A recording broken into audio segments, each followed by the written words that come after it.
Siyanibingelela nonke babukeli nabalaleli egameni elihle likaJesu Kristu oyinkosi nomsindisi ezimpilweni zethu. Siyanxusa kuzo zonke izindawo enilalele kuzo zomhlaba ukuba nithathe amabhayibheli enu njengamanje nilalele ivangeli lombuso wezulu, lapho kushunyayelwa khona ukuphenduka nokuthethelelwa kwezono nokubhabhadiswa egameni likaJesu Kristu. Kulabo abalalele abafisa ukubhabhadiswa egameni likaJesu Kristu, nalabo abanemibuzo mayelana neBhayibheli, nalabo abanobufakazi uJesu Kristu yena yedwa esekunikezile ubufakazi ukuba ubuthule kuzo zonke izindlebe ezilalele ezimisele ukuza ekungcweleni naseqinisweni ngobufakazi bakho, ukuba nonke nixhumane nathi kule mniningwane esoyishiya njengamanje.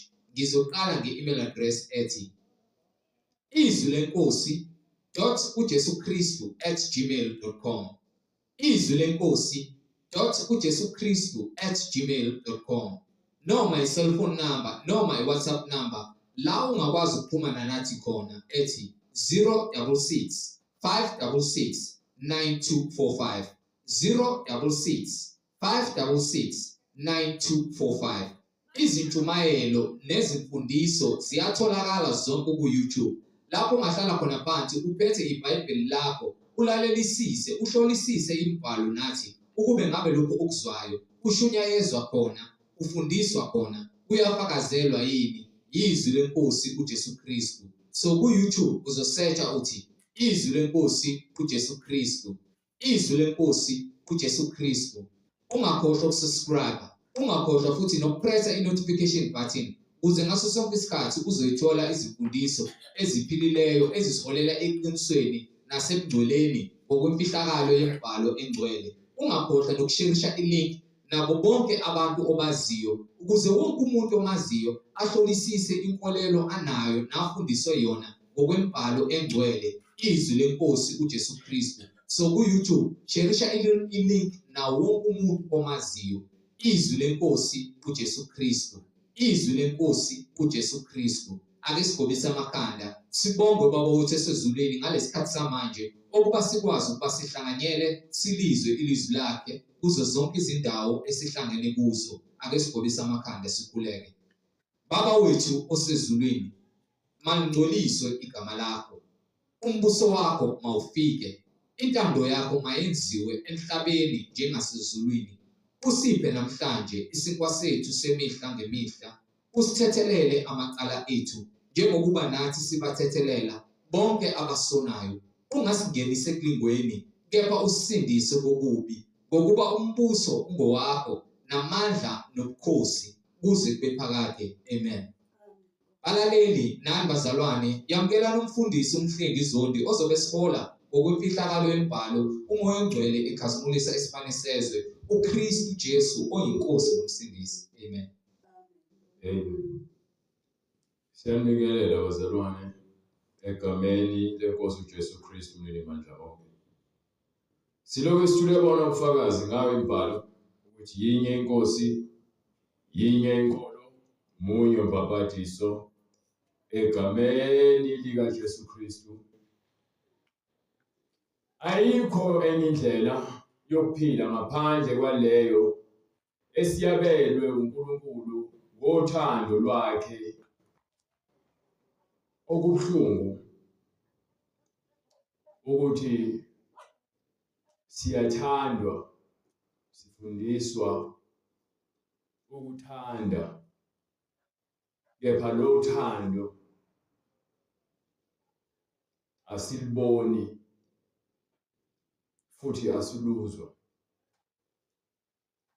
Kunemibhalo ekhona eBhayibhelini esivezela uthando lukaNkulunkulu, kepha leyo mbhalo siyaphenduka into engenawo amandla ngenxa yokuthi amazwi kaNkulunkulu ayagcwaliseka kithi ukuthi ngokwanda kwesikhathi nothando luzobanda. Singabantu abajabuliswa izinto ezizosiza thina kuphela. Uma kumele silule isandla noma silule isenzo esikhombisa uthando ngokusuka enhliziyweni selikhuni. Singabantu abathanda izinto uma zenzeka kithi ezinhle noma kwenzelwa thina izinto esizidingayo. Singabantu ababona uthando ngoba nakho uthola usizo. Amazwi okuphila kaNkulunkulu wona awasenawo amandla kubantu ngenxa yokuthi umoya wothando awusekho phakathi kithi singabantu. Kusikhathi esiphila kusona usathane usekufakile enhliziyweni zethu ukuthi sibe ngabantu abangenalo uthando. Ungaba nomndeni, ungaba nomuntu othandana naye, ungaba nezihlobo, ungabathanda ngalo lonke uthando uNkulunkulu akwabele lona. Kepha lokho okumele uqonde ukuthi ungalindeli lolu thando ukuba libuye njengokuba wena uhambisa. uNkulunkulu uma ethandile wena nawe bathanda abantu. Ngalolu thando uNkulunkulu akuphe lona, thanda ngalo. Abaningi befuna uNkulunkulu baphumile endleleni yokuthanda ngenxa yezimo.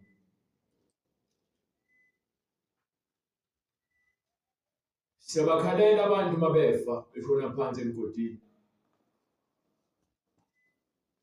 Sikhalela ukuthi ngeke kuphinde sibabone. Okubuhlungu kakhulu emhlabeni ukwazi iqiniso likaNkulunkulu bese uNkulunkulu sumazi, bese kuvezela ukuthi umhlaba ophila kona unjani. Kubuhlungu ukulahlekelwa abantu ophila nabo bephila ngenxa yokuphelelwa uthando nangenxa kaSathane. uSathane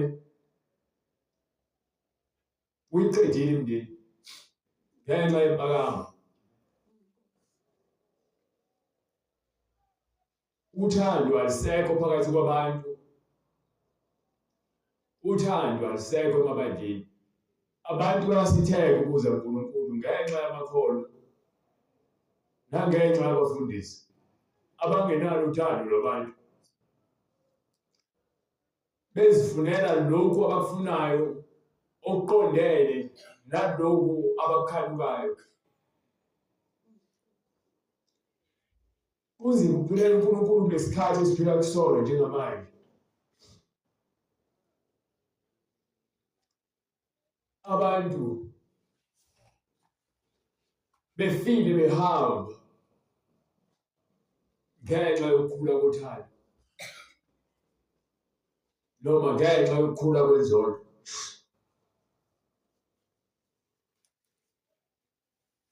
Kuba ngcono ukuqonda ukuthi umuntu ngeke usaphinde umbone ngoba usefile, umphefumulo uhlukane nenyama, kunokufa komuntu ophila naye afe umbona efa phambi kwakho, kunokufa komzalwane obekade uhamba naye ephila ngenxa yokuthi uSathane usewufakile umoya ukuthi azonde uNkulunkulu. Into engiphilisayo njengamanje ithemba nothando uJesu wanginika lona. Lolu thando lolu olungenze ngakwazi ukwahlukanisa noma izimo zifika zifuna ukungenza ukuthi ngiphelele uthando, ngithokoze ngezinto ezojabulisa mina. Kepha uNkulunkulu wangenza ngakwazi ukuba kuzo izikhathi lezi siphila kuzona zokwanda uthando lwemali, uthando lwenjabulo, uthando lwentokozo nokubukwa kwasemhlabeni. uJesu amazwi akhe angenze ngakwazi ukwahlukanisa phakathi kothando nokuzenzisa. Uma ethi thanda umakhelwane wakho njengoba uzithanda, athi unganqotshwa okubi, futhi ungalwi impi embi uphindisele ngobubi, ukuba lokho kucisha uthando lukaNkulunkulu. Uma ethi umuntu mekumukula isihlathi mnike esinye isihlathi, kubuhlungu ukuthi umuntu akhulume kabi akwenze kabi. Ekubeni wena kumele uthule, wamukela isimo, wazi ukuthi impi akusiyona yakho ngoba unawo amandla. Uma umuntu ufuna ukulwa ngale ndlela leyo umuntu afuna ngayo, uSathane uyamvumela ukuba aphuse empilweni yakho. Kepha uSathane usebenzisa bona abantu abathandayo nabantu abantu bayakuthanda ukuze ulimale. Uswele ngisho umgodi wokuqasha ubalekele usizi lwasemhlabeni ukuze kube khona lento ekuthiwa ukuthula enhlizweni yakho. Uma uNkulunkulu esabela inkonzo yokuthi simelwe ukuzila ukudla,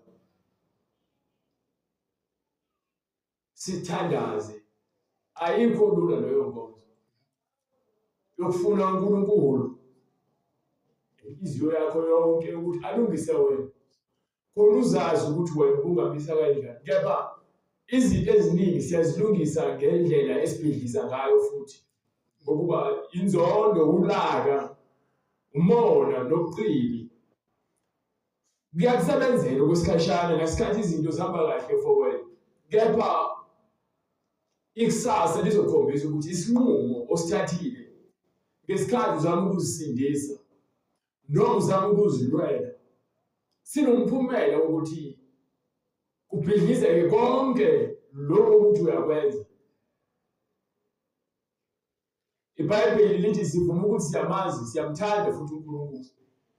Kodwa imisebenzi yethu esiyenzayo, izinto esizenzayo ziyamphikisa. Siyamphika uNkulunkulu ngezenzo. Uma kumele senze intando yakhe kuba nzima. Kepha uma kumele senze imisebenzi ezovuna inyama yethu nobuntu bethu, siyakwazi ukuziphendulela. Umoya kaSathane awufuni ukuthi ushone phansi kodwa ngoba ungasabela uNkulunkulu. Uzuza abafowethu, odadewethu, obaba bethu, omama bethu, uhlukanise imindeni phakathi, uhlukanise imishado. Isikhathi esiphila kusona isikhathi sobubi nobuhlungu, ukuba uma uthi uyakholwa uhlala nabantu abangakholwa, lungiselela inhliziyo yakho ukuba ifunde ukubekezela. Lungiselela inhliziyo yakho ukuthi ifunde ukuthanda, ngokuba uma uthi uyakholwa, ukholwa ukuthi uthando lukaNkulunkulu lusanele sonke. And uma ungakholwa, uthando lukaNkulunkulu luzocishwa isimo ophakathi kwaso, esizofuna ukufaka umoya wenzondo, sikufake umoya wenkani, sikufake umoya ukuthi ungabi nenhliziyo ebekezelayo. Kungcono ukuthi ube nakho kube kuncane, kepha ube nobulungu obuningi. Kungcono ukudla okuhlupheka, kepha ukulunga kwena kukhona, kunokudla kamnandi kepha isono nobubi benhliziyo buphakela, uphakelwa umoya, uphakelwa inzondo, uphakelwa inhliziyo embi. Ngokuba konke thina esikwenzayo uma sekubheke ngakuthina asikuthandi.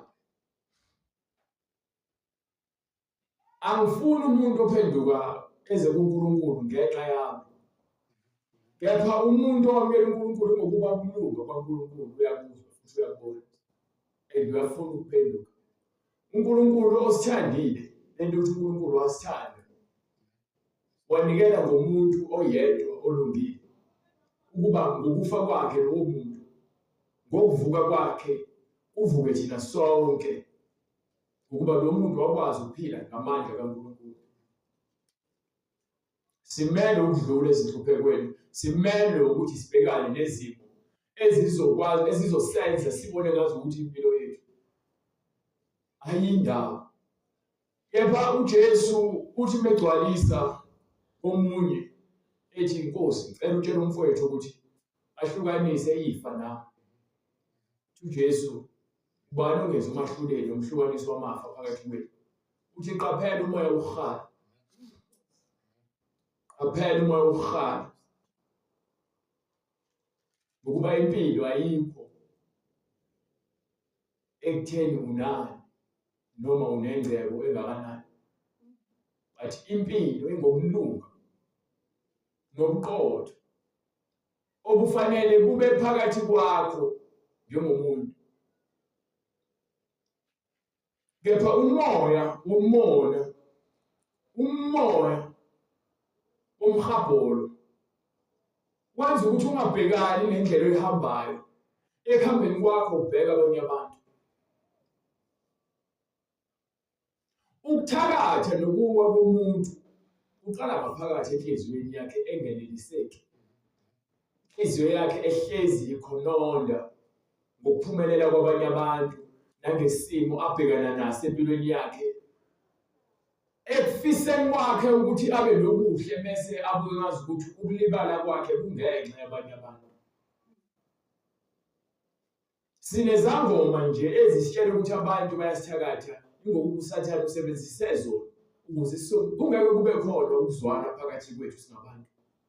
Ukuba njalo umoya kumuntu othi uyabona uzobona izinto ozenziwa abanye abantu, akakaze aza kubonela okuhle kuphela.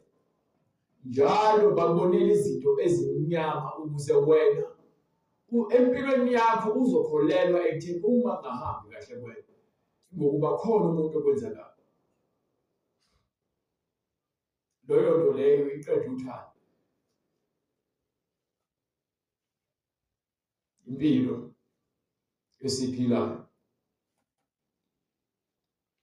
angiziqheli ngalutho, angizibongi ngalutho, angiziboni ngiphakeme. Kepha kukho konke ngibonga uNkulunkulu ukuthi angenzi ukuthi mina inhliziyo yami imfune. Mina nginekhanda eliqinile, nenhliziyo enkulu, nginenhliziyo encane, angikwazi ukubekezela. Kepha uNkulunkulu omuhle ongahluleki yena ongibekezelele. Kuze kube namhlanje ngiyona ekuhambeni kwami. Kepha umusa wakhe yena onganele ungenza ngimbone ukuthi lamazwi lawa awakhulumile, lezi zinto ezide eBhayibhelini azibhalwanga abantu ngoba bethanda, but babhala ngoba bebona bezwa amandla kaNkulunkulu. Bafakaza ngale mbhalo ukuthi thina esithi silungile singaziboni silungile,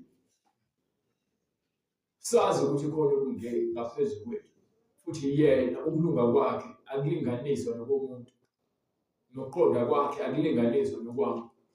Mina ngazi lokho phambi kwami, kusasa angazi ukuthi kuzokwenzakalani. Ngingahlela izinto kepha akunawo amandla okufinyelela kusasa uma uNkulunkulu engazange avume. Ingakho uma ngikhuluma ngithi uma uNkulunkulu evumile kusenhlizweni yami ukuthi ngenze lokhu nalokhu ya.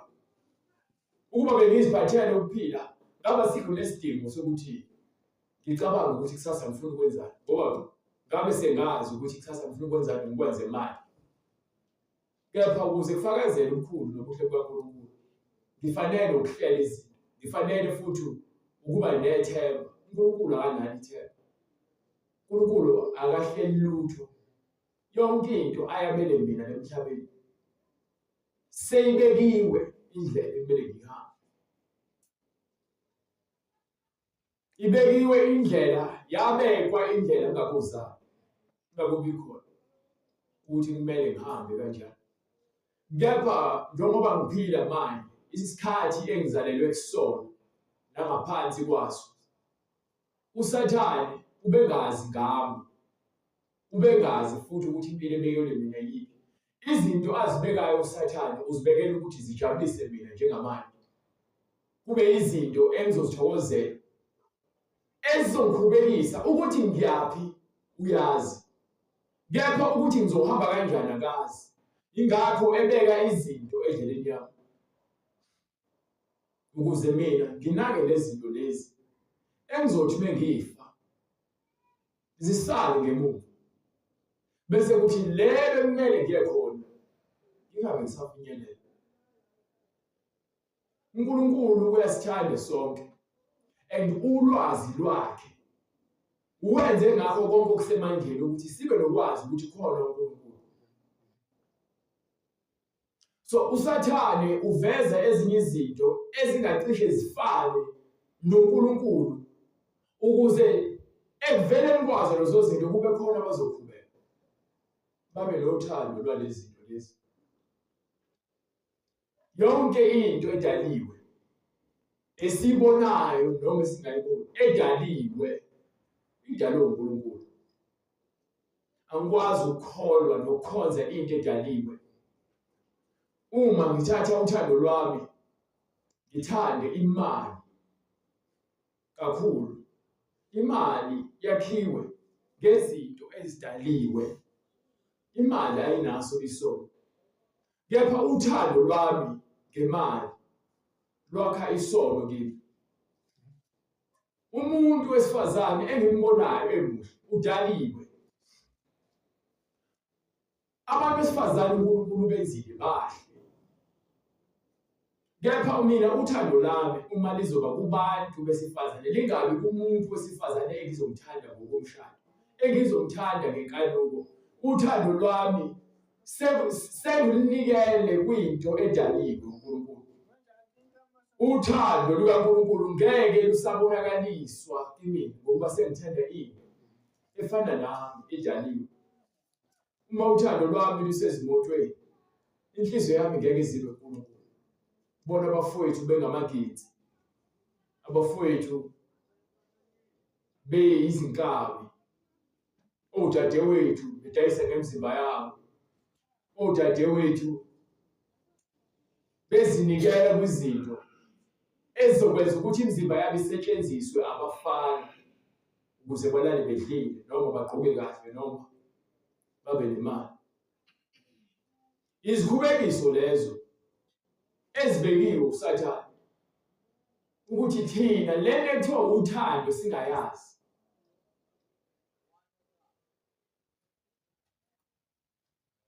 Kubuhlungu ukuthanda umuntu ongakuthandi. Kubuhlungu ukuthanda umuntu engakuthandi. Yabona ubuhlungu lobo obuzwayo ngesikhathi ulandela umuntu uthi uyamthanda engakuthandi, omunye athi uyakuthanda akukhohlise. Yilo thando lolu uNkulunkulu asithanda ngalo, kepha thina siyamnyanya uNkulunkulu. Asimthandi uNkulunkulu ngale ndlela le engazi ukuthi ngayilinganisa nani. Abantu bayamnyanya uNkulunkulu. Labo abantu bayamazi, bayamfuna ngezinhliziyo zabo, kepha bengayenzi intando yakhe. ukuba amandla kaNkulunkulu abonakaliswa lapho mesithi siyamthanda uNkulunkulu. Mase siyamfuna uNkulunkulu senze lokhu athi masikwenze ukuze kugcwaliseke uthando lwethu naye nobudlelwano. Ayikho into ongathi uyayithanda ngoNkulunkulu ekubeni uyazi intando yakhe kepha ungayenzi. Awukwazi ukukhonza amakhosi amabili. Ngokuba khona inkosi ozoyibona ingcono bese uthanda wena kakhulu leyo uyidelele. Angikwazi ukukhonza nokubhanqa uNkulunkulu nezinkanuko zami. Inkanuko zami zingiholele ekufeni, zingiholele ekutheni ngibe isigqila sezinto ezizongenza ukuthi inhliziyo yami ingabi nakho ukuthula. Ngifuna ukugcwalisa leli phanga naleli gebe esenhliziyweni yami ngezinto ezidaliwe. Ngiyasukela into engiyibekele ngaphambili but angiyifici. Injabulo yami isezintweni ezifiswa inhliziyo yami kepha ezinomjabuliso uNkulunkulu.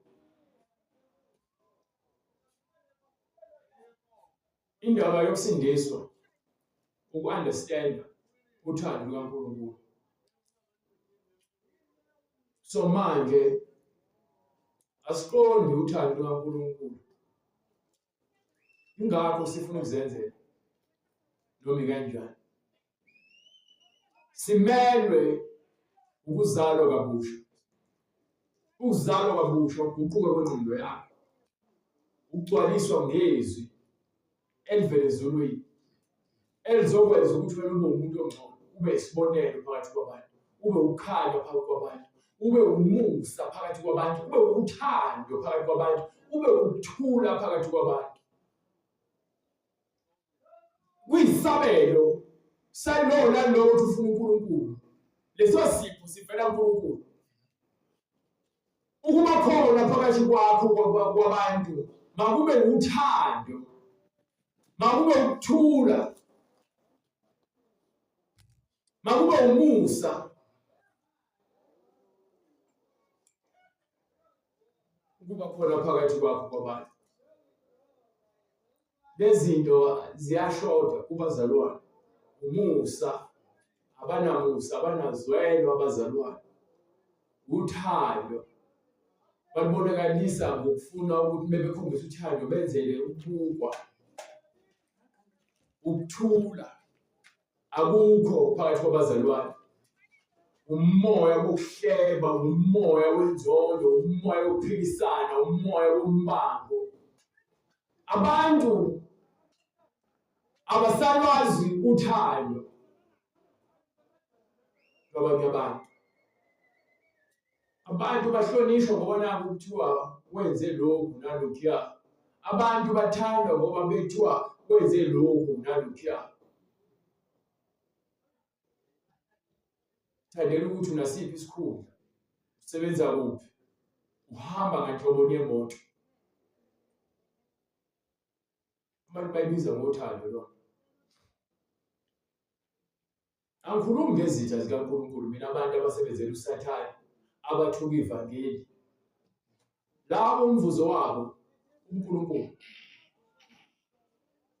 Ngikhuluma ngabantu mina abakholwa.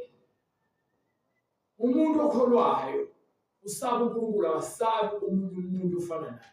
Umuntu okholwayo uhlonipha uNkulunkulu, akahloniphi omunye umuntu ngenxa yokuthi uyamsaba. Uthando luvela ngesikhathi uthobeka. Emshadweni uthando luvela ngokuthobeka.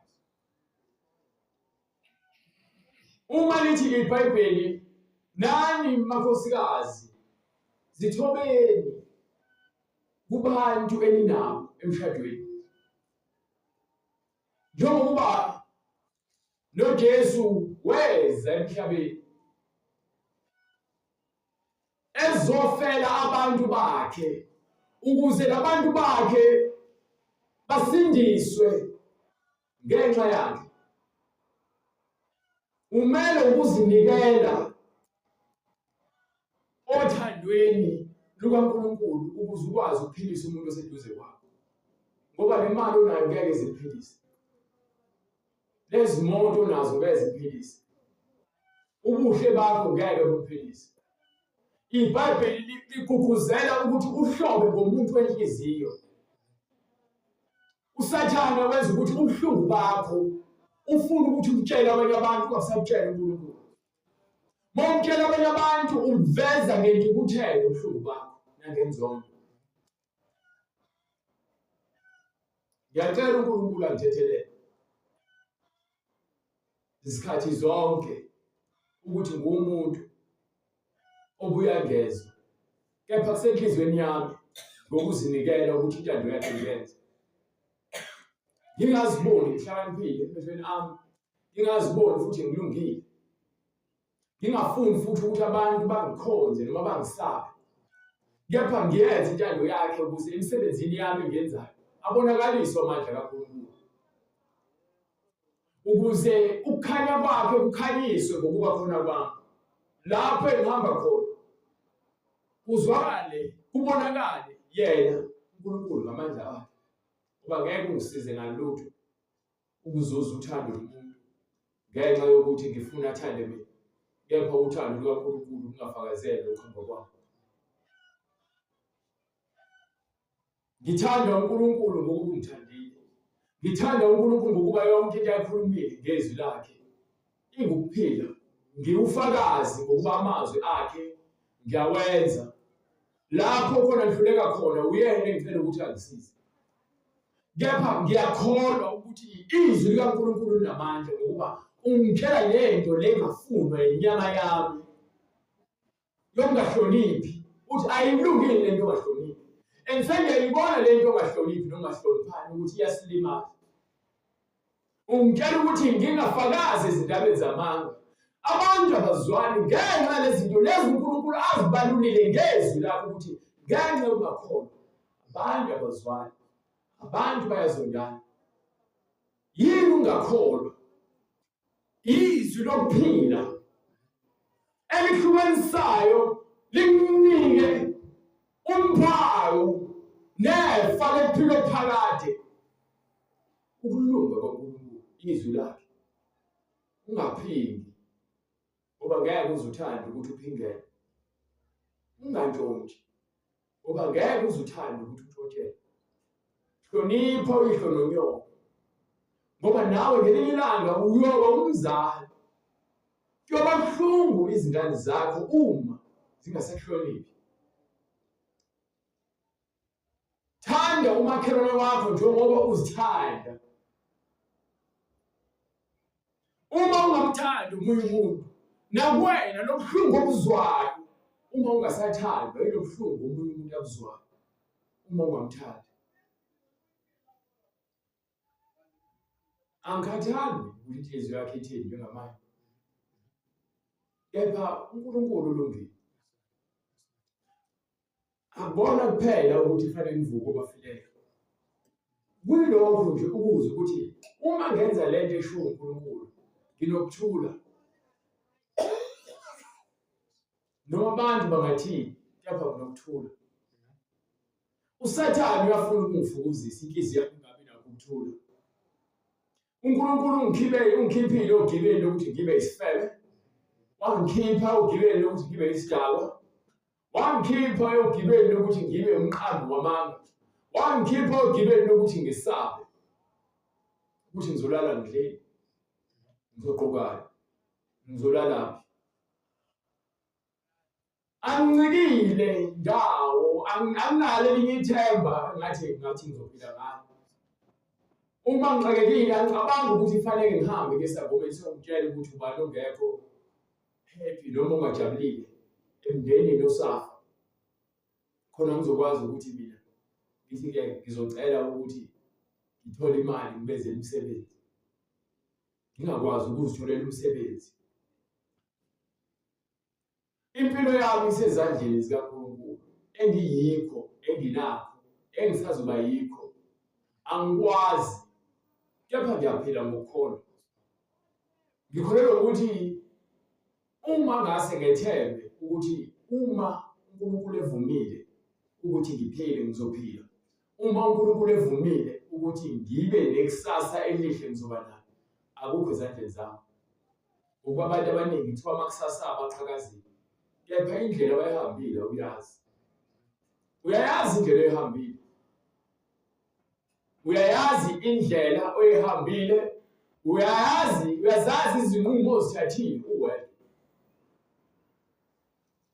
Asishumayeli ngoba sigcwele noma sibahle nabanye abantu. Mina ngishumayela ngoba ngiyakholwa ngofakazi ukuthi lamazwi lazo mafunda la ayaphilisa. Indaba nje ukuthi kuthiwa kunoJesu. Asikwazi ukumjika ukuthi ukholwa uJesu. Abantu bafuna uNkulunkulu kuphela abafuna uJesu. Akwazi ukuza kuNkulunkulu ungenayo uJesu. uJesu angithi uNkulunkulu letha yena emhlabeni. uJesu angithi uyena osifundisayo ngamandla kaNkulunkulu. uJesu angithi uyena onikwe wonke amandla okuphila emhlabeni. uJesu angithi uyena ovuke ekufeni. uJesu angithi uyena owenza ukuthi thina sikwazi ukuthi size kuNkulunkulu ngaphandle kwezilwane. uJesu uyena osivulela amageti namasango ukuthi size kuNkulunkulu. Ungamesabi kwakho uJesu, ungamfuni kwakho uJesu, akushintshe ukuthi uJesu uyabusa. Ukuba wonke amandla kaNkulunkulu akuyena. And amazwi awakhulumile uJesu esenyameni uyakutshela ukuthi akaNkulunkulu. Ayikho uJesu into ayikhulumile kubafundi bakhe ephikisana nemfundiso evela kuNkulunkulu. Sakhiwe ngumfanekiso kaNkulunkulu. uJesu weza ngumfanekiso kaNkulunkulu. uNkulunkulu wamgcwalisa ngamandla akhe wathembeka. Mina ngithembakele. Wena uthembakele. Ukuba uthembakele ngabe ufana ncamashini uJesu. Anginandaba noma uthembakele kumqashi wakho. Noma uthembakele kumkhonyana wakho. Lokhu ukuthi awuthembakele kuNkulunkulu uyasoleka. Ukuba umqambi wamanga. Uyasoleka ukuba yisela. Uyasoleka ngokuqhatha abantu. Uyasoleka ngenzondo. Uyasoleka ngokuba isidaba. Uyasoleka ngokungakwazi ukuthethelela nomoya uyakusola.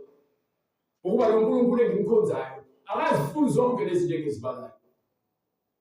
So mina nawe siyasoleka. Lo Jesu uthi awumfuni, ufuna uShembe. Lo Jesu uthi awumfuni, ufuna uMohammed. Lo Jesu uthi awumfuni, ufuna uNehanyana. Lo Jesu uthi awumfuni, ufuna abantu bakini abangasekho. Azange bavuke ethuneni.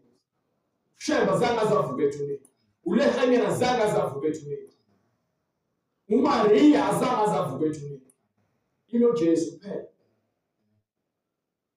Okuyena osengumpristi osimele kuNkulunkulu. Okungayi uthi umunike athi hamba ungabusola. Ufuna ukusithethelela uNkulunkulu. Kepha thina ngendlela esimnyanya ngayo. Simnyanya ngamalengiso uNkulunkulu. Isenzo sethu phambi kaNkulunkulu siyanyanyeka. Siphila amanyala kuphela. Siphila isono. Ngalendlela mase thula kuzo uyabuya uJesu manje. Singaphoxeka. Ngendlela esimnyanya ngayo. Akukho emandleni ami ukuthi abantu basindiswe. Kusenhlizweni yami nasemkhulekweni ukuthi abantu ngelinye ilanga uNkulunkulu bamazi. Lolu thando lolu engilikhulekelayo ukuthi uNkulunkulu alifake kumina. Ngibe nothando nokubekezela nokuqonda kwintando kaNkulunkulu ngikwenze ngokuzikhandla ngokuzinikela ngokuzithoba. Ngoba inhliziyo yami inenkani. Kepha uNkulunkulu ngiyamethemba ukuthi yena akahlulwa lutho. Uthi konke okungenzeki kubantu kepha kubele konke kuyenzeka. Ngiyakholwa yilokho. uJesu Kristu uyinkosi. Uthi umbhalo sebekuzwa konke bahlabeke ezinhlizweni. Bathi kuPetru nakwabanye abapostoli, madoda, bazalwane, siyakwenze njani na? uPetru wayesethi, phendukani. iloyo naloyo abhapathiswe egameni likaJesu Kristu kukho ukuthethelela kwezono zenu, khona niyakwamukeliswa isiphiwo sikaMoya oyingcwele, ngokuba isithembiso ngesenu nesabantwana benu, esabo bonke abakude bonke iNkosi uNkulunkulu wethu eyakubabiza. Wafakaza nangamanye amazwi amaningi wabayala wathi, zisindiseni kulesizukulwane esiphambeneyo. Siyambonga uNkulunkulu ngomusa wakhe. Labo bamzwayo bayakuphenduka babhaphathizwe egameni likaJesu Kristu. Uyakusithinta kule mininingwane lo ebonayo. uNkulunkulu esimkhonzayo esimethembayo uza kuyenza indlela ukuthi sifinyelele kuwena, kwenzeke inkonzo uNkulunkulu ayibekile ngempilo yakho, kuze kugcwaliseke izwi lakhe. uNkulunkulu aqhubeke asigcine siphinde sibonane kusasa ekuseni ngamandla akhe nangothando lwakhe. uJesu Kristu inkosi. Baba uNkulunkulu namandla, Mdali wezinto zonke, wena uNkulunkulu wenkazimulo, siyazilahla kuwe. Phambi kwakho uNkulunkulu siyazibika nosizi lwethu uNkulunkulu esibhekana nayo, nezinhlupheko zonke Baba esihlangabezana nazo, nokuhluleka kwethu uNkulunkulu. Siyacela uNkulunkulu oyingcwele egameni likaJesu Kristu umfeli wethu, ukuba wena uNkulunkulu othando usinike uNkulunkulu amandla okukholwa, usinike uNkulunkulu amandla nomusa wokufinyelela eqinisweni lakho lonke. Sibe ngabantu abazokufunda ezinhliziyo ezipheleleyo, sizikhandlele Baba ukuthi sibe msulwa phambi kwakho. Siyacela uNkulunkulu ukuthi usiphe umoya wokuthambisa izinhliziyo zethu ezinkulu, uze kuphelelise intando yakho necebo lakho ngokuphila kwethu, ukuba ayekho yakubona uNkulunkulu ngaphandle kwenhliziyo ehlambulukileyo, futhi akekho uNkulunkulu yakubona ngaphandle kokungcwele. Nami uNkulunkulu ngiyakhala ukuba intando yakho ifezeke kimi, ngingabalwa nababhubhayo, kepha uNkulunkulu ungisindise ogibeni nasemgodini wokufa, ngize ngiphelelise uthandweni leqiniso. Ngingabi nokwesaba ukuthi anginayo imali, anginakho ukudla, anginazo izimpahla zokugqoka, kepha uNkulunkulu uthi ukuphila kukhulu ngaphezu kwalezinto esizidingayo. Wena Baba uyasibonelela ukuba siyalala sinakho lokhu esikufakayo esiswini. Cela uNkulunkulu usiphe amandla okunqoba okubi ngokuhle, nomoya wokubekezela, nothando olungajakadi, size siphelelise uthandweni lakho leqiniso manje naphakade. Amen.